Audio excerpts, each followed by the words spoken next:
Welcome to Game 4 of 52 Game Pickup. Today's game is Ducktales Remastered.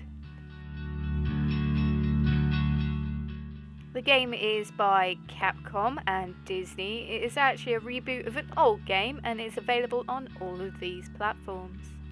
I played it on the PS3 and this is just one of the screens showing the character designs.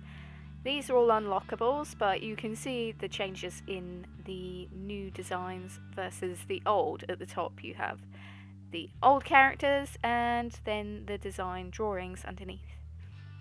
I really like the reboot of these characters. The animation is really crisp and nice. It's really fun to play just because you get to see these nostalgic characters and you get to unlock all the concept art.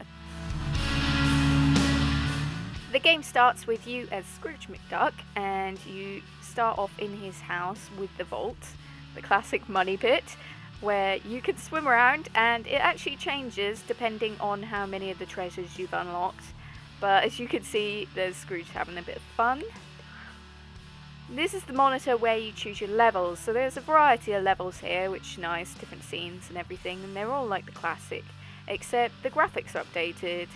Here's the tutorial level, and basically it just shows you all the different mechanics, which is about 2 or 3 really.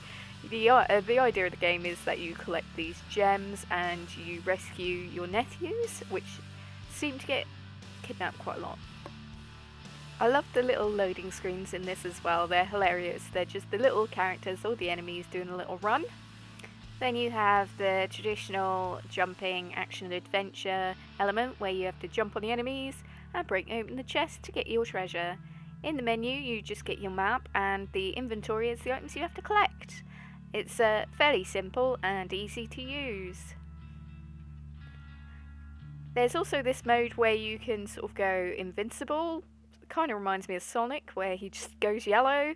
And then obviously afterwards you have to be careful because otherwise you can get hit pretty easily. And then when you've collected all the items for the inventory, it just takes you into a further part of the level to be able to fight a boss. It's nice to see the old characters dipping in there. Here's another one. Is it Mrs. Berkeley? Oh, Mrs. Beakley, sorry. And she just brings you cakes, which is basically extra health, just in case you have been hit. As you can see, it recovered my half health there. This is one of the boss fights as well. The boss fights were fairly simple. They had little mechanics that you had to do. So this one you have to avoid being crushed by these blocks. They just go in a rhythm. It's easy to see where they're going to go and know that you need to stand either to the top or to the far left or right. A lot of the bosses had just mechanics where you had to jump and hit the top. That's basically the only attack that Scrooge can do short of hitting things with his pogo stick, which I think is actually his cane, so I don't know how that works. But once you've defeated the boss you get this, which is, it shows you the item that you've recovered. So this is the Scepter of the Incan King and all the gems that you collected, so that tallies up all your money that you collected. At the end obviously you've got the 3 boys, Huey, Dewey and Louie I think it is, and they've been rescued, so huzzah. And then you can go and spend your hard-earned gems on all these items in here. I love this bit because I'm a bit of an art fanatic and being able to see all the sketches and everything really makes you appreciate all the hard work. Considering this is how it used to look, they've really worked on it well. I really enjoyed this game. I think the characters are lovable, but that's from the traditional cartoons as well, I guess. And they remastered it really well. They actually remade the whole game rather than just, you know, adding in trophies or changing the characters slightly.